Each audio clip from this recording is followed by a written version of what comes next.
സിംഹത്തിന്റെ കഥ കേട്ടാലോ? കഥയുടെ പേരാണ് സവാനയുടെ രാജാവ്. ഒരിടത്തൊരിടത്ത് സവാനയുടെ ഹൃദയഭാഗത്ത് കത്തിജ്വലിക്കുന്ന സൂര്യന് കീഴിൽ സ്വർണത്തിന്റെയും തേക്കനലിന്റെയും നിറങ്ങൾ കൊണ്ട് തിളങ്ങുന്ന മേനിയുള്ള ഒരു സിംഹം താമസിച്ചിരുന്നു. ലിയോ എന്നാണ് അവന്റെ പേര്. ലിയോ വെറും ഒരു സിംഹം മാത്രമായിരുന്നില്ല, എല്ലാ ജീവജാലങ്ങളെയും ആദരിക്കുകയും ബഹുമാനിക്കുകയും ചെയ്തിരുന്ന ആ കാടിന്റെ രാജാവായിരുന്നു.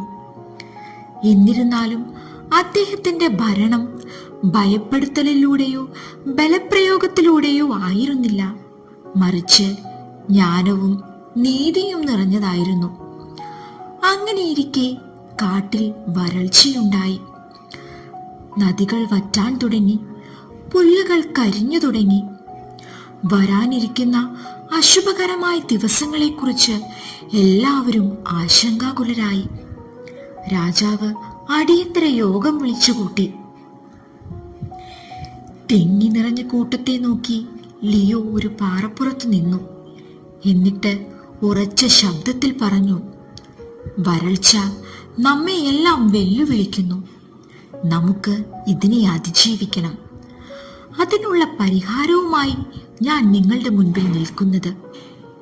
ജിജ്ഞാസയുടെ എല്ലാ കണ്ണുകളും അവനിലേക്ക് തിരിഞ്ഞു. നാം ഒരു ജലസംഭരണി നിർമ്മിക്കാൻ പോകുന്നു. ലളിതവും സമർത്ഥവുമായ ഈ ആശയം എല്ലാവരും അംഗീകരിച്ചു. നമ്മൾ ഒരുമിച്ച് പ്രവർത്തിക്കേണ്ട സമയമാണ്. ലിയോ തുടർന്നു. ജലശേഖരണത്തിനായി നമുക്ക് കുറച്ച് സംഘങ്ങളെ രൂപീകരിക്കാം. ലിയോയുടെ വിവേകപൂർണമായ നിർദ്ദേശങ്ങളാൽ രാവും പകലും എല്ലാവരും അക്ഷീണം പ്രയത്നിച്ചു. അങ്ങനെ ഒടുവിൽ ജലസംഭരണിയുടെ നിർമ്മാണം പൂർത്തിയായി. അവർ അവനെ ജ്ഞാനിയായ സിംഹം എന്ന് വിളിച്ചു.